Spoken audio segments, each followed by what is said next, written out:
this is awesome. I can't believe that Dr. Hammer is doing this. I mean, really, how cool it is of him to do this for us. Dr. Hammer, thank you. Like, seriously, this is so awesome. So this is the guy that Dr. Hammer knew, and that guy there, and I'm sure we were friends, our kids play sports together, and he used to coach my boys' basketball team. I'm sure he was looking at me like, man, I could really help that guy. And it's probably hard, like, how do you say that? It's a hard thing to say.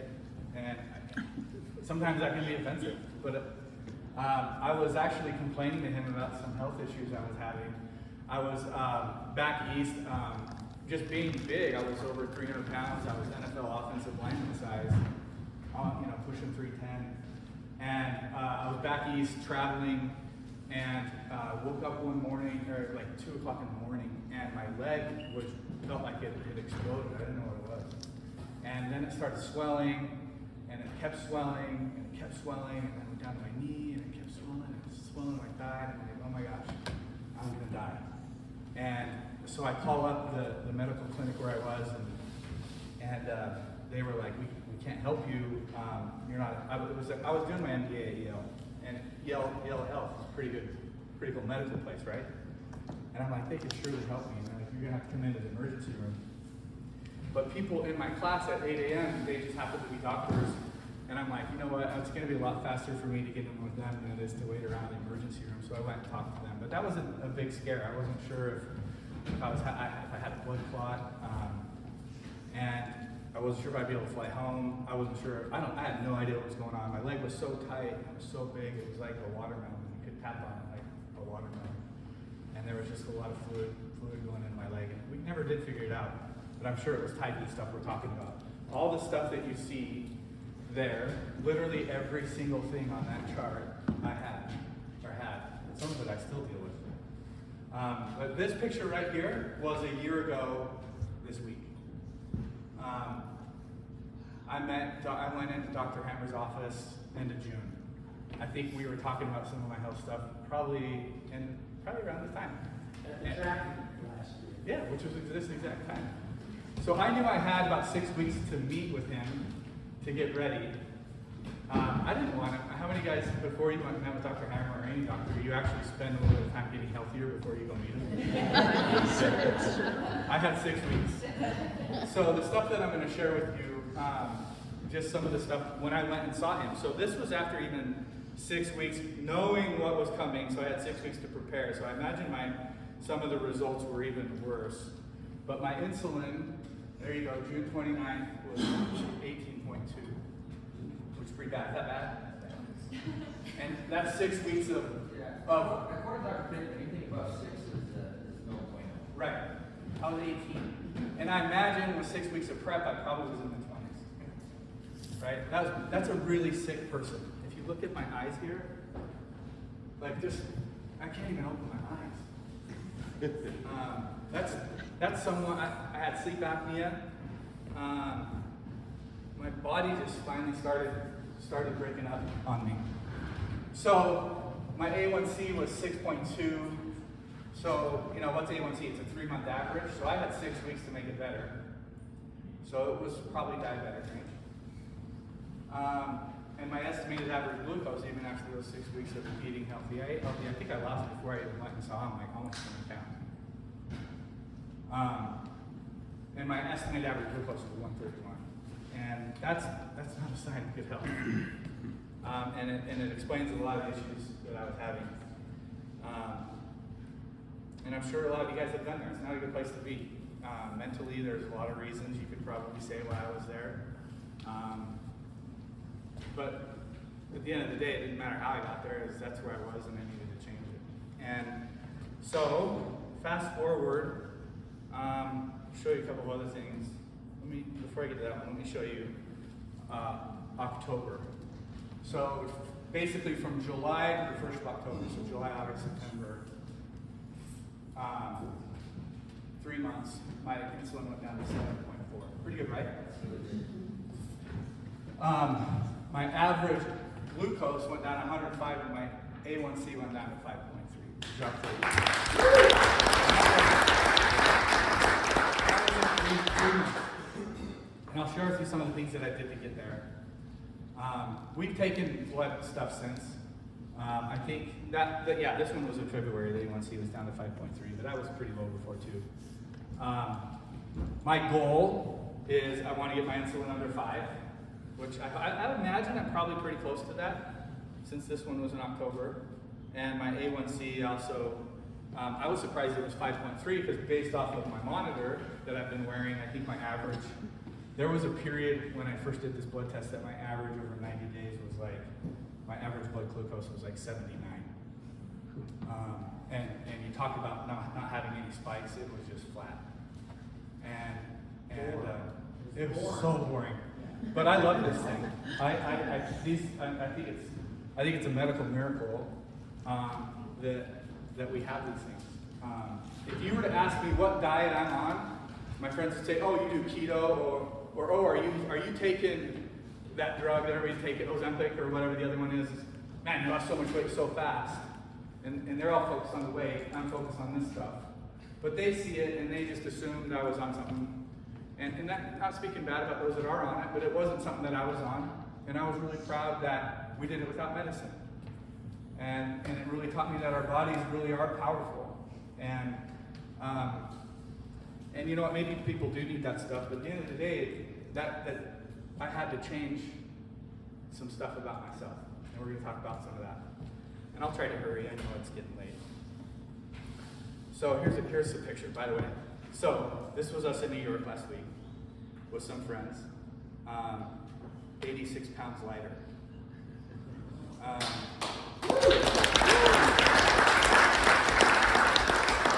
That picture on the top left, that's at Yale. This picture right there on the right is also at Yale, 11 months or a year later. And then also on a golf course, that's a little different looking picture than this guy. I don't know who took that picture, but they are really mean. Seriously, I didn't take it. I didn't ask for it. You can see it. Yeah, nice form, but I couldn't get around. That belly was way too big. You talk about all that extra energy I had, just built up there, and that's the truth about keto. The one thing that I've really enjoyed is that it's the first time in my life that I followed a diet. I had to go to it before like crazy. Lost massive amounts of weight and gained it back and more on 3 different occasions. I've been the worst yo-yo guy of all time. And I think probably the thing that I learned from this is that I could actually follow something and not be hungry. And that's what really helped me. I wasn't hungry. That's not to say when I first got started that I thought I was gonna die. I legit, like my 3rd night, I woke up at 3 o'clock in the morning, I couldn't go back to sleep, and my heart was racing. I legit thought I was having a heart attack. And he's we're friends. I thought about calling him right then and there, saying, "Hey man, you got me on this thing. I'm 3 days into this, and I think we got other problems." And that didn't stop. That happened a lot. I would wake up in the middle of the night and not sleep the rest of the night. I'm worried that I'm having a heart attack. My insulin's going way low, and I didn't know if I could keep doing this. But I'm so thankful that I did. And I'm thankful for those people that helped me. And some of the advice that I'd like to share with you guys, things that really helped me, and I'm not done yet. I have a long ways to go. But these are some of the things that I found that have helped me the most, to be able to have the fast results that I've had. And hopefully some of this can help from you guys, and hope all of you, and hopefully you can ring true with some of these things or one thing that you can take home with you. So you've already heard this today, build a team around you. I have my wife who's amazing. She's tiny. I weigh 3 times more than her. My goal is to lose, her name's Mahalia, my goal is to lose a Mahalia. And think about it, it's pretty impressive. We have triplets. I've lost more weight than they weigh. And I can hang out with them, I can do some cool stuff. And we're able to, their lives are better because they have a better dad around them. So I built a team around me, realizing that I couldn't do this alone. You talk about dopamine how powerful dopamine is. I don't know if you've read the book Dopamine Nation or if it's the same person you referenced. We've been reading that book together. So if those of you that like to read Dopamine Nation, we'll give you a really good medical-based knowledge and information about dopamine and the power of dopamine. And you hit a lot of the stuff, and I'll be honest, I mean, a lot of the reasons why we're addicted to different things has to do with our dopamine. And so understanding that, I think, is super helpful. So I built a team around me knowing that this is way harder than just being able to say, I have the willpower to do this. And I'm stronger, or you look at, he's a guy, or he's just genetically better than I am. I've made all those excuses. I knew that at the end of the day I couldn't do it alone. I had to build a team around me. So got a great doctor and friend. I got my wife and my family. My poor kids, they had to have all the food taken out of the house. I built bars, but that's also probably too processed. I shouldn't be eating those anymore. I have a really, really good trainer. I think that is a really key point. Not only do I have somebody at home who's supportive, but I have a trainer. We've worked together for a long time now. And we just about 2.5 months ago, you talked about a stall. I lost all that weight in like the first 6 months. And then I stalled for like 4 months. It was a real stall. And I tried to fix it. I got more strict. And I just said, you know what, forget this. I'm going to start working out like a madman. And I work out with him every day. I've had to change some of my macros a little bit just to stay up with that kind of energy output. My muscle mass in the last, in this time, some window, I went from a 50% muscle mass, lean muscle mass, to now I'm like 73%. I think that having muscle has helped me. You know, at our age, we lose muscle. It's known, and instead of losing it, I've taken the approach that I want to gain muscle. But one thing that I was talking about what diet am I on? I don't like to say that I'm on the keto diet because I don't think that accurately reflects what we do. We talk about it's low carb, high fat, but when people hear keto, they immediately associate it with negative, or that's not good, or that's not healthy for you. I call my diet, I just ate it. I just track my blood glucose. That's all I do. If my blood glucose is in range, then I'm keeping on my diet. That's that simple.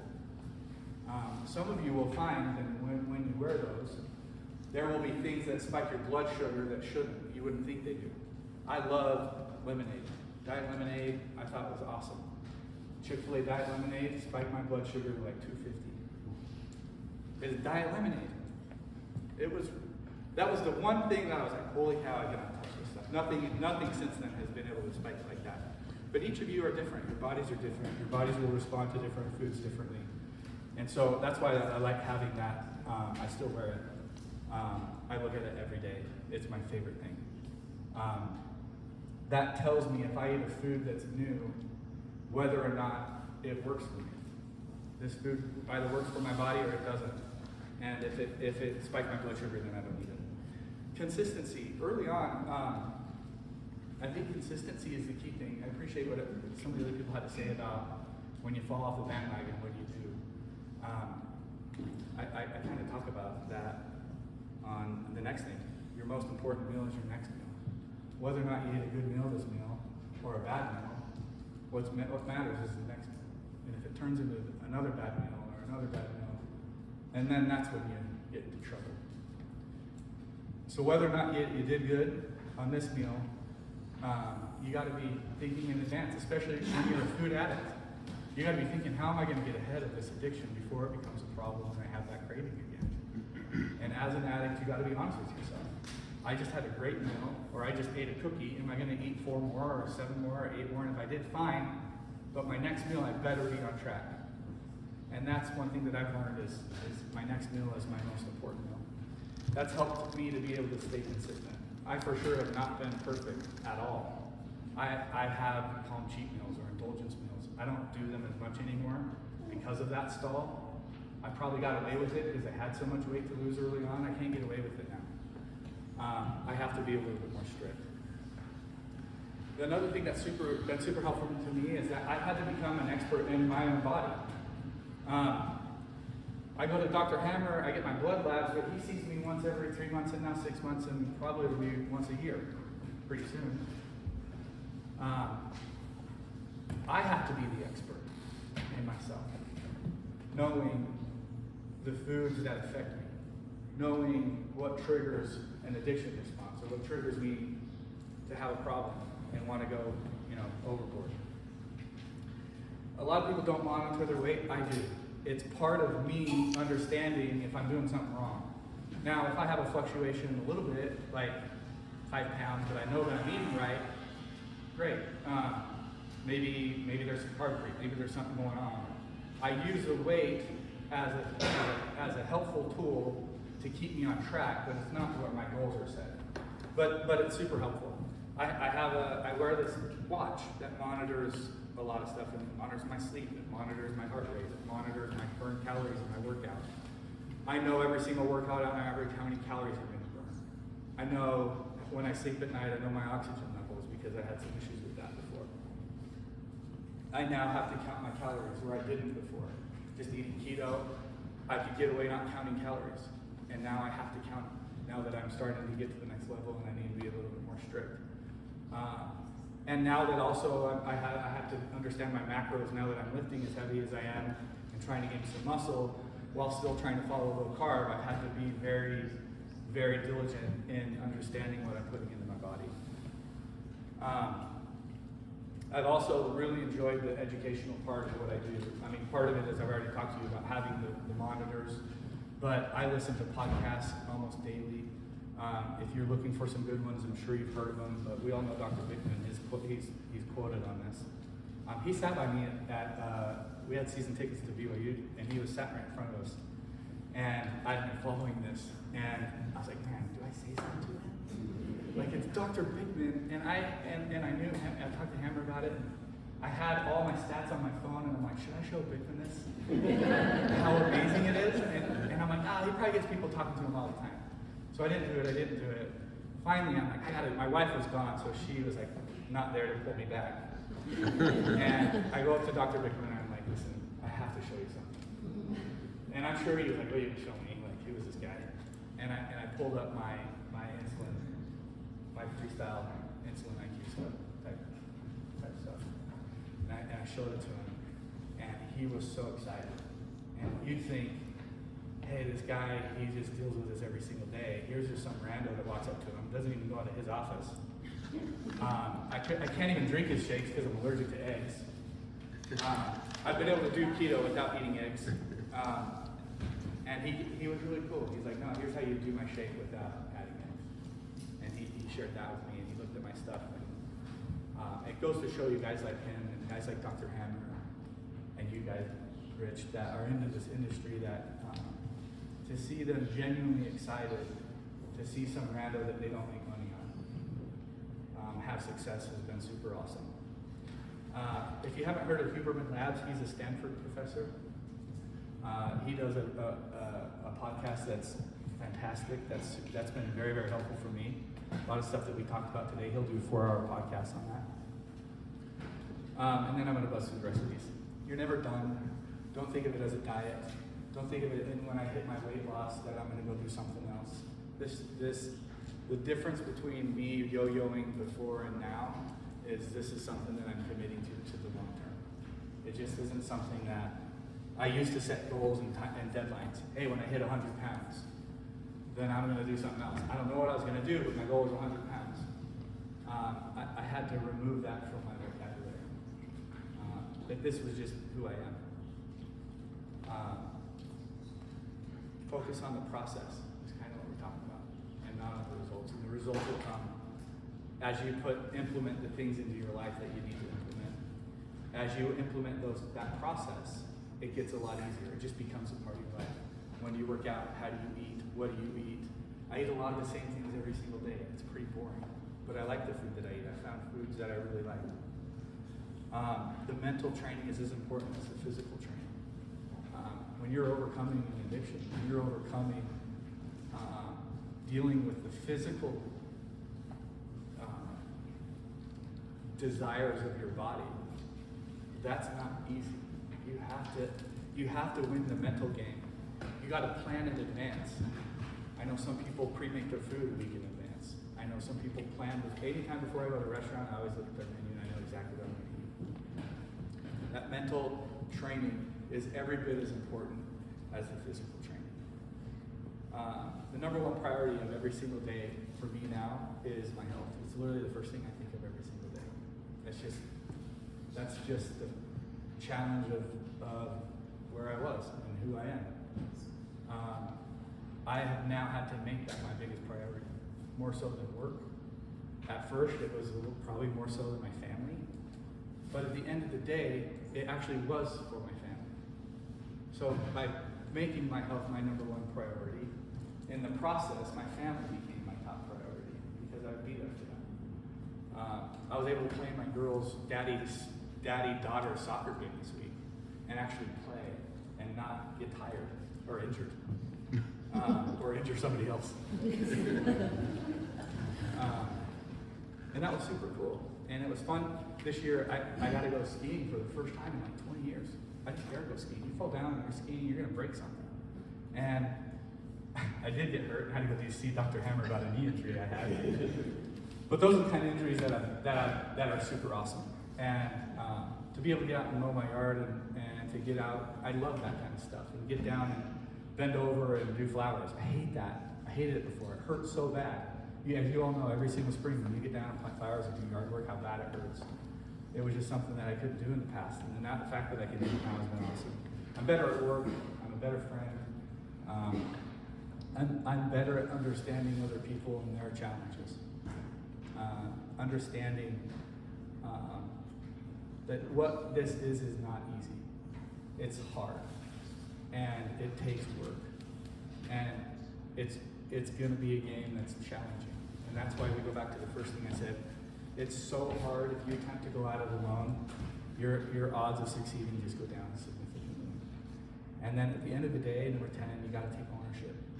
Right? I have a mom, she's type 2 diabetic. My dad just had a stroke. My grandpa died of a heart attack.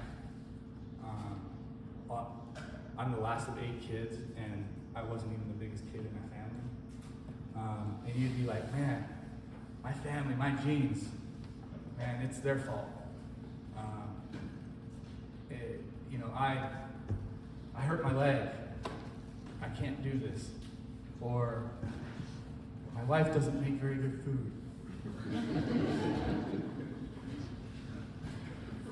She likes to eat out. Right? And I say that as a joke, but it's true.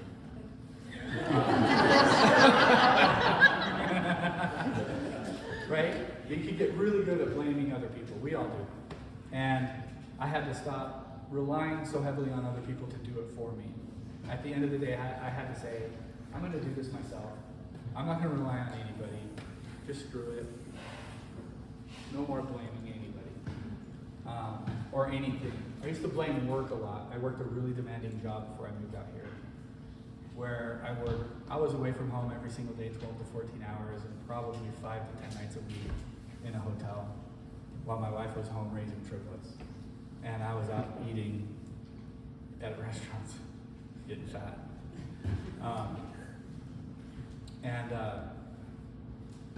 I blamed work. Like, oh, this job and this company, and they don't give me any time. And they're just dragging me so dead. And so I quit. I started my own company 6 years ago, and nothing changed. In fact, I think I got fatter.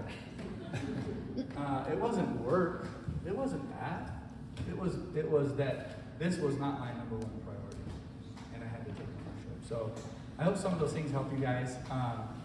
There's so many other things, and I'm sure all of you guys have so many other ideas that would help me. By no means, please, I hope that I didn't offend anybody. It's so easy, especially when you're going through this process, to kind of be sensitive to it, right? You're dealing with stuff that's not easy, and it's so easy to get your feelings hurt. It's so easy to be sensitive, and I apologize if for whatever reason if I may have said something that you don't agree with, but this is what worked for me. this is how my mind works. This is what I needed to do to help me. So Dr. Hammer, I really appreciate it. And the opportunity to be here tonight and to share this story, I'm just super excited. It's something I'm extremely proud of. You know, I got a degree from Yale a year ago this week. Pretty cool, but nowhere near as cool as this. So